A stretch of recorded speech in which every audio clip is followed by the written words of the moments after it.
OK, lidi, vítejte u tohohle videa. V tomhle videu si ukážeme tutoriál, jak si udělat popcorn. Prvně se přesuneme do kuchyně. OK, lidi, už jsme v kuchyni. Tady máme mikrovlnku, samozřejmě Samsung. No a otevřeme si mikrovlnku. Dáme pryč tady tohle. Tak, je to pryč. Teďka otevřeme tady to. OK, lidi, popcorn máme hotový. Teďka už ho stačí jen strčit do mikrovlnky. Tak, načekáme to tady na 2 minuty 30 sekund a teď jen čekáme a se ozvu, až to bude. Lidi, už nám to praská, lidi, už nám to píplo, takže už to je.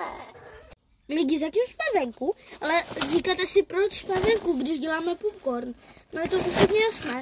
Takhle teďka hotovo a nevím, jestli, no na videu to moc nejde vidět, ale z něho se v realitě kouří. A je hodně teplý, takže já teďka tady třeba minutu čekám venku, než se mi prostě udělá popcorn, nebo se mi prostě to, no prostě se mi vychladí. Ale se ozvu, až budu prostě doma, bude vychlazený. Popcorn je vychlazený, no a já si tam jdu přidat nějakou tu stůl. OK, lidi, máme sůl, jdeme to tam dát, tak, krásně.